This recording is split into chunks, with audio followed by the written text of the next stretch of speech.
मेरे तमाम देखने वाले नाजरीन को एक बार फिर से बहुत बहुत सलाम पेश करते हैं और उम्मीद करते हैं कि मेरे सारे नाजरीन बिल्कुल ठीक होंगे, खुश होंगे, मुतमईन होंगे और पॉजिटिव होंगे। और आपके साथ साथ नाजरीन जिस तरह आपको वेलकम किया है उसी तरह अपनी सिस्टर को भी वेलकम करते हैं। Sister, thank you so much कि आप एक बार फिर हमारे दरमियान मौजूद हैं। Thank you Shaheena. खुदावन का शुक्र हो कि एक बार फिर हम खुदावन की मदद सराई करने के लिए मौजूद हैं। आमीन आमीन आमीन। नाजरीन, आज जिस टॉपिक पर हम बात करेंगे वो सिर्फ आज ही ख़त्म नहीं होगा, बल्कि कुछ प्रोग्राम्स एक सिलसिलेवार तौर पर हम आपके साथ शेयर करेंगे। मगर आज का प्रोग्राम बहुत ज़बरदस्त और बहुत ही ज़रूरी है हमारे लिए, क्योंकि आज के प्रोग्राम से ही हम जानेंगे कि किस तरह से हम सीख सकते हैं और किस तरह से हम इसे अपनी ज़िंदगी में अमल में ला सकते हैं। तो जानेंगे आज के टॉपिक के बारे में। और आज का टॉपिक बहुत ही खूबसूरत, बहुत ज़बरदस्त है और वो है दुआ। यकीनन बहुत सारे नाजरीन इस बारे में जानते भी होंगे और बहुत कुछ सीखा भी होगा। प्लीज़ मेरी रिक्वेस्ट है, आज हमारे साथ मिलकर भी सीखिए कि दुआ है क्या, कैसे करनी चाहिए, क्यों करनी चाहिए, किस सिचुएशन में करनी चाहिए, क्या करनी भी चाहिए या नहीं करनी चाहिए। क्योंकि हम सब ये भी जानते हैं कि खुदा हमारे मांगने से पहले ही जानता है। मगर ये दुआ आखिर क्यों है और कलाम में इसका जिक्र किस लिए है, ये सब कुछ सीखेंगे आज के प्रोग्राम में सिस्टर रुबीना के साथ मिलकर। जी सिस्टर। Thank you Shaheena. खुदावन आपको बहुत बरकत दे। आज दुआ का जो मौजू है मेरा बड़े दिल के करीब है और मुझे बहुत अच्छा लगता है कि जब हम दुआ करते हैं और ख़ास तौर पे दुआ या रफ़ाकत होती है, वो मुझे बहुत अच्छी लगती है। मैं खुदावन का शुक्रिया अदा करती हूँ और दुआ ही के वसीले हम सब आज तक यहाँ तक पहुँचे हैं। तो दुआ एक जो है जिसके बारे में कहा जाता है कि खुदा से बात करना, लेकिन दुआ की बड़ी सारी डेफिनेशंस हैं कि दुआ कैसे करनी चाहिए, दुआ किस तरह से होनी चाहिए। और खुदावन यीशु ने तो हमें बहुत अच्छे तरीके से सिखाया है कि हम जिस तरह दुआए रब्बानी भी सिखाई अपने शागिर्दों को, और फिर हमें लूका 18 में सिखाया कि कंटिन्यू दुआ करनी है। बाज़ दफ़ा हम दुआ करते करते थक जाते हैं और हम उस दुआ को कंटिन्यू नहीं करते। बाज़ दुआएं मेरे दिल में भी होती हैं और मैं बाज़ दफ़ा कहती हूँ बस कह तो दिया है, बस ठीक है। तो मैं बाज़ दफ़ा उन चीज़ों को ना वो छोड़ देती हूँ कि ठीक है कि खुदावन अपनी मर्ज़ी के मुताबिक उस चीज़ को करेंगे। और ये तब करना चाहिए कि जब आपको पाक रूह इस चीज़ की इजाज़त दे रहा हो। लेकिन ऐसा होता है कि बाज़ दफ़ा खुदावन कुछ चीज़ों के लिए वाक़ई में आपको ठहराता है, क्योंकि ये मैंने एक्सपीरियंस किया है कि जब हमारे चर्चों में या कहीं पे भी जब दुआ या मीटिंग होती है और ख़ास तौर पे ईद पेंटिकॉस्ट की जब मीटिंग्स होती हैं, तो बहुत सारे लोगों की उस वक्त ख्वाहिश होती है कि हमें रूह कुदस का बपतिस्मा हो। तो बाज़ दफ़ा जब हम दुआ कर रहे होते हैं तो बाज़ दफ़ा खुदावन पाक रूह रोक देते हैं कि अभी क्योंकि वक्त होता है, तो जो वक्त खुदावन ने ठहराया होता है ना, तो वो अपने वक्त पे काम करने का खुदा है। और जिस तरह मैं उसको कहूँ कि वो अपना खुदा खुद है, क्योंकि उसका कोई खुदा नहीं, उसका कोई शुरू नहीं, उसका कोई आखिर नहीं है, और वो खुद आए हुए हैं। और जिस तरह कलाम में दुआ के बारे में खुदा हमें बहुत कुछ सिखाता है कि हमें नेक नियति के साथ लगातार पाक हाथों को उठा के दिल की गहराइयों के साथ, दिल सोजी के साथ, गिरियाजारी के साथ, मातम के साथ, आंसुओं के साथ बड़ी तरह से खुदावन यीशु जो है वो हमें दुआ करना सिखाते हैं। तो जिस तरह अगर मैं इस चीज़ को देखती हूँ दुआ को, तो जो इस दुआ का स्टार्ट है, अगर मैं अपना पर्सनल एक्सपीरियंस बताऊं कि अगर मैंने उसी वक्त बच्चों को कहीं किसी को डांटा है अपने बच्चे को या मैं कभी गुस्से में हूँ, तो मैं खुदावन के पास नहीं आ सकती जब तक कि मैं थोड़ा टाइम रिलैक्स ना हो जाऊँ खुदावन में, जब तक कि मैं माफ़ी ना मांग लूँ कि हाँ, क्योंकि गुस्से में जब हम होते हैं तो बच्चों पे जब हम गुस्सा कर रहे थे तो कुछ सख्त अल्फाज हमारे मुंह से निकल जाते हैं। तो मैं फिर थोड़ा सा स्टे करती हूँ कि जब तक कि मैं समझ ना लूँ कि हाँ, मेरे दिल का जो बोझ है वो निकल गया है या मैं इस काबिल हुई हूँ या नहीं हुई हूँ। तो आज जो दुआ का पहला स्टेप है ना, वो है इकरार, कि जब हम खुदा के सामने दुआ करते हैं तो क्या हम अपने उन बातों का, उन गुनाहों का इकरार करते हैं जो मुझे और खुदा को अलग करती हैं, जो मुझ में और खुदा में जुदाई को डालती हैं। जिस तरह कलाम मुकद्दस में लिखा हुआ मत्ती की अंजील 7वां बाब है और उसकी 3 आयत है, तीसरी आयत है। मैं इस कलाम को पढ़ना चाहूँगी क्योंकि बड़ा इम्पॉर्टेंट है।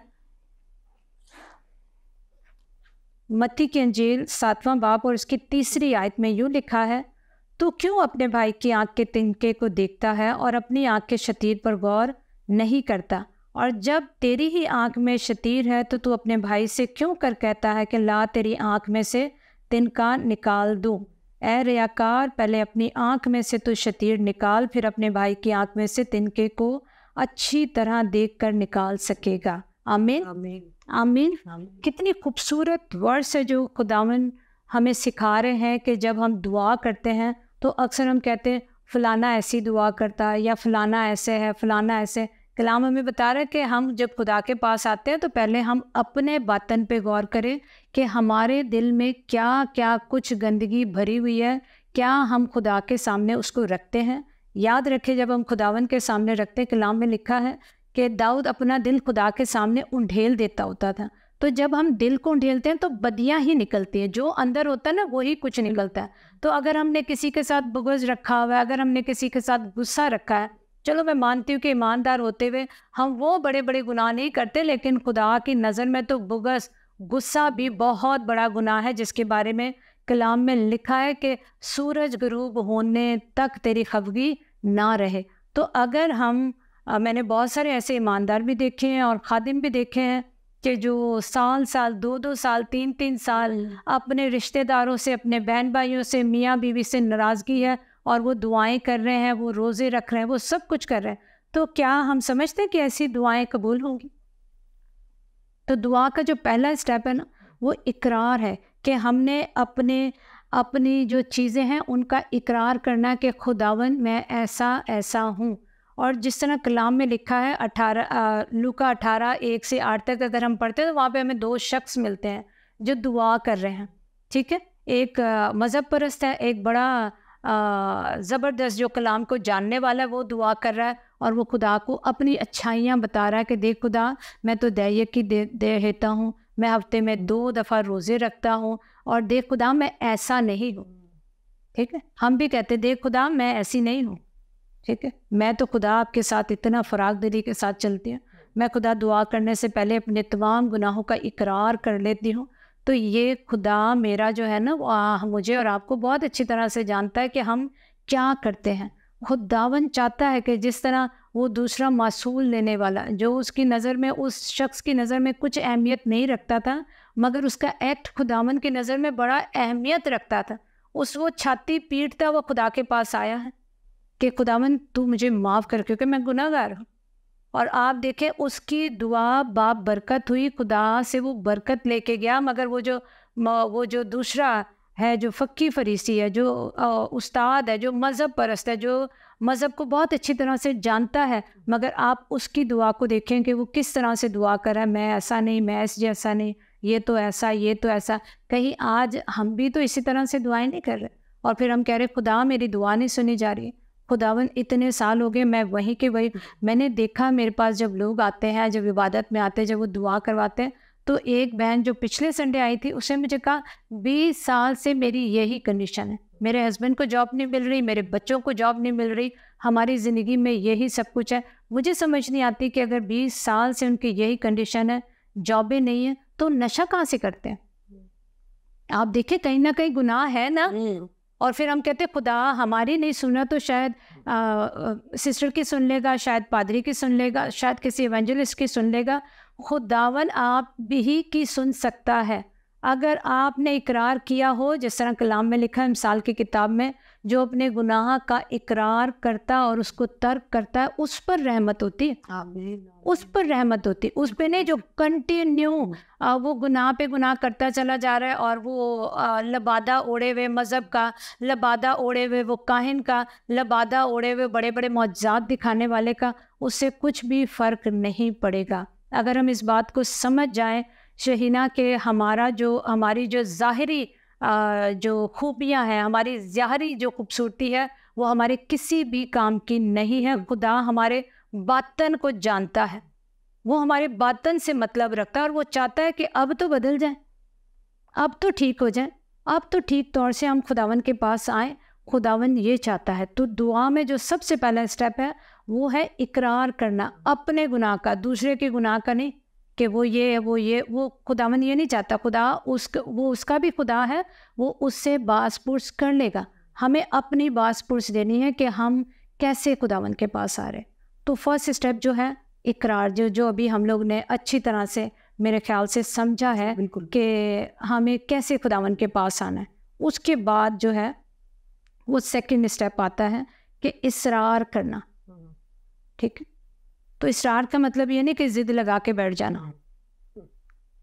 ठीक है, इसरार करना, उसका ये नहीं कि हम जिद लगा लें कि खुदावन अब मेरी ये दुआ क्यों नहीं कबूल हुई, खुदावन मेरे बेटे या बेटी का वीज़ा क्यों नहीं लगा, खुदा आप मुझे वहाँ तक क्यों नहीं पहुँचा रहे। इसरार का मतलब है जिस तरह लूका 18 में हमें मिलता है ना, मुसलसल कंटिन्यू खुदावन के सामने अपनी दरख्वास्त को रखना। ये नहीं कि चंद दिन की और उसके बाद हम थक गए, फिर हमें कोई नया जोश चढ़ा या नई कोई बात हमें समझ में आई तो फिर हम उसको करने लगे। जिस तरह आप देखें, वो जो बेइंसाफ के पास बेवा आई है, वो एक ही चीज़ पे इसरार कर रही है ना, वो एक ही चीज़ पे लगातार उसी चीज़ के लिए उसका कुंडा खटकाती है, उसके पास आती है, उसके साथ दरख्वास्त करती है। इसरार का मतलब ये है, ना हम खुदा पे हुक्म चला सकते हैं, ना हमें चलाना चाहिए। क्योंकि आजकल जो हम दुआएं देखते हैं और सुनते हैं ना, बड़ी डिफरेंट, मैंने दुआओं की जो है ना चीज़ क्या उसको बोलते तरीक़ेकार, मैंने बड़ा ना अजीब सा अब देखा है कि मैं हुक्म दे रहा हूँ। हमें हुक्म बदरूहों को देना है, ठीक है, हमें हुक्म खुदा को नहीं देना। हमें हुक्म बीमारियों को देना है, क्योंकि उसने हमें इख्तियार बख्शा है। ठीक है, कि दुश्मन की सारी कुदरत पर गालिबा। ठीक है, वो इख्तियारी दुआ एक अलग है, लेकिन जब ये खाकसारी दुआएं हैं, ये शफायती दुआएं हैं कि जो कंटिन्यू है अपने घरानों के लिए, अपने मुल्क के लिए, अपने लिए, अपनी नस्लों के लिए और पुरानी चीज़ों के लिए, नई चीज़ों के लिए, ये डिफरेंट दुआएं हैं। तो जिस तरह उस खातून ने किया, जबकि वो बेइंसाफ काजी है। ठीक है, अगर मैं सुनती हूँ इस पे बहुत सारी बातें कि डिफरेंट तरीके से इसको लिया जाता है कि वो बेइंसाफ काजी के पास आई। वो बेशक बेइंसाफ का वो काजी के पास आई है, लेकिन आप देखिए उसने भी तंग आके इंसाफ ही किया है। मगर हमारा खुदा तो इंसाफ का खुदा, हम जिसके पास आए हैं वो तो हमें 100 नहीं 200% यकीन है कि वो सुनने वाला खुदा है और वो इंसाफ करने वाला खुदा है। मगर वो चाहता है कि हम ठीक तरीके से आएँ, क्योंकि वो तरतीब और तरबियत का खुदा है। वो चाहता है हम तरतीब के साथ आएँ, ताकि वो हमारी तरबियत करता चला जाए, ताकि हम उसके हुजूर खड़े होकर शर्मिंदगी को ना महसूस करें। क्योंकि बाज़ दफ़ा हम आते बड़े जोश में होते हैं और बाज़ दफ़ा हम इस तरह जोश में दुआएं करने शुरू हो जाते हैं और उसका कोई सर पाँव भी नहीं होता। और जिस तरह कलाम में लिखा है, याकूब ही के ख़त में मेरे ख्याल से गालबन लिखा हुआ है कि वो हवा में मुक्के मारने के मुतरादिफ होती है। वो दुआएं कोई असर नहीं रखती हैं अगर हम इस पैटर्न से नहीं आते, अगर हम इकरार नहीं करते खुदावन के सामने अपने गुनाह का, जो बात हमें खुदावन से दूर करती है, मेरे और मेरे खुदा के दरमियान में उसने जुदाई की हुई है। और फिर हम कंटिन्यू इसरार नहीं करते कि खुदा मेरी इस चीज़ पर जो मैं आपके सामने रखे हुए, उसी पर हम इसरार का एक मतलब ये भी कि अपने आप को मेरे ख्याल से खुदावन पर छोड़ना, कि खुदावन या ये मतलब है, या मेरे ख्याल से कुछ और भी हो सकता है, लेकिन कि उसमें फिर ये कि आपने दिल बर्दाश्ता नहीं होना कि ये पता नहीं मेरी दुआ ये सुनी गई है या नहीं सुनी गई है। आप उस पर फोकस रखें, सुनना या ना सुनना वो खुदा की मर्ज़ी। आप जिस तरह आप देखें, मैं या आप हैं या हमारे माँ बाप हैं या अब हमारे बच्चे हैं, तो वो हमारे सामने कोई चीज़ें, बहुत सारी चीज़ें रखते हैं ना, हम सारी तो नहीं पूरी करते हैं। जो उनके लिए बेहतरीन होती है हम हमेशा वो ही चुनते हैं।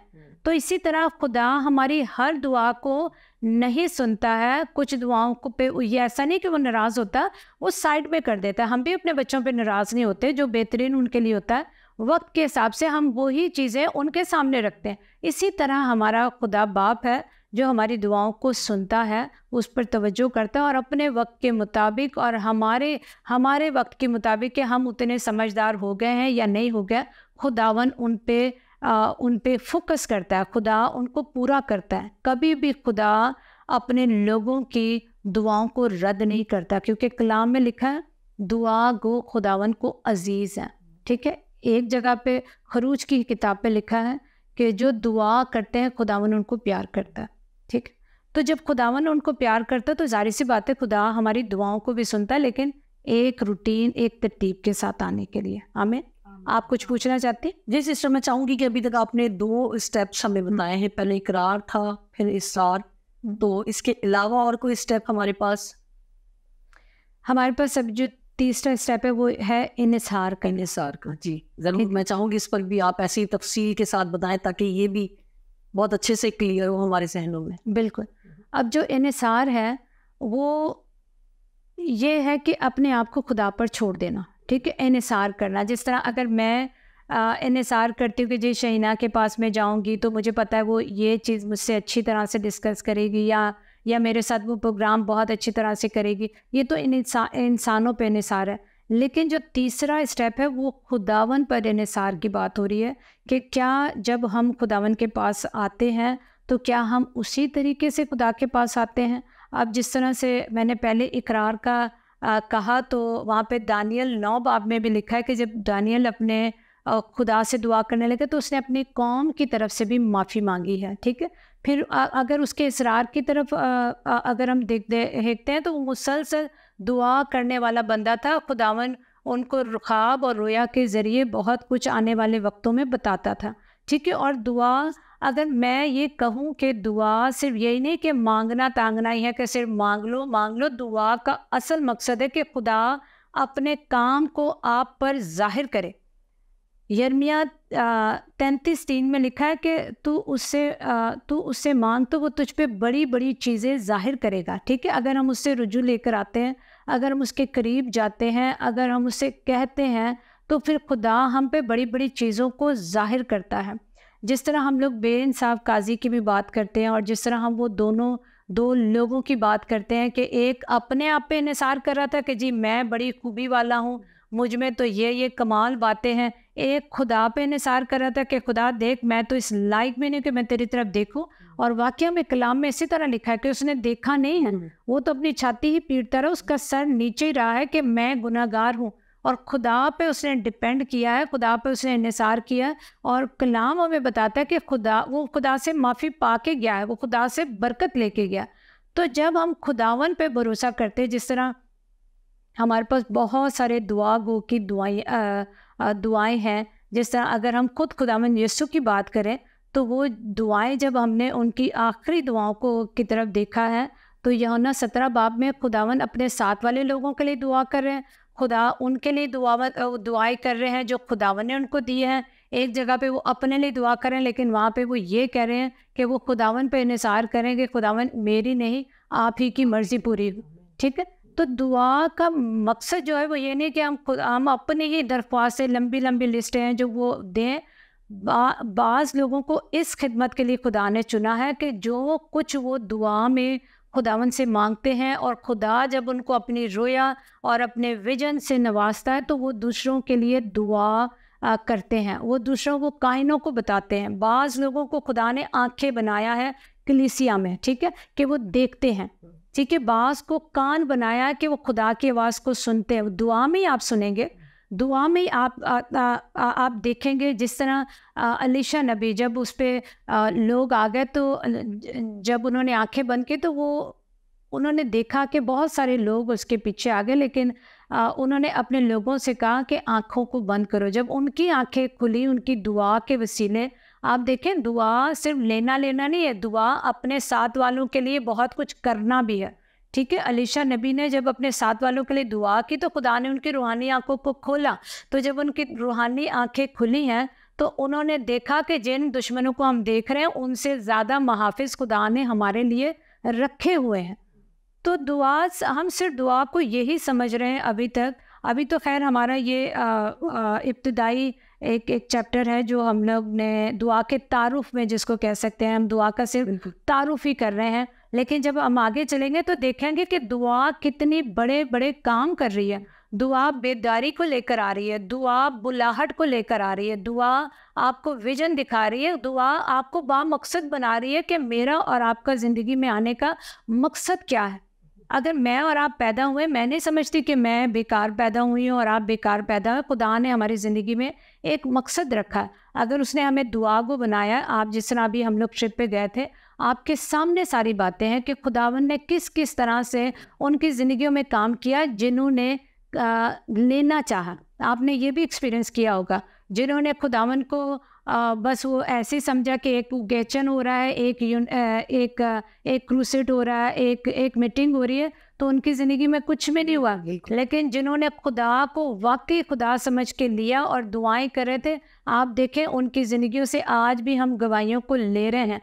और वो कैसे एक्टिव हो गया, वो दिन रात मुझे और आपको मैसेज ही कर रहे होते कि ये अब हो गया, ये अब हो गया। तो आप देखें दुआ जो है ना, वो आपको हिला देती है, वो शेक कर देती है। जब आप हिल जाते हो तो फिर आप अपने घर को हिलाते हो। जब आपका घर हिल जाता है तो वो मोहल्ले को हिलाता है, फिर वो शहर को हिलाता है, फिर वो पूरे मुल्क और पूरी दुनिया में बेदारी का काम होता है।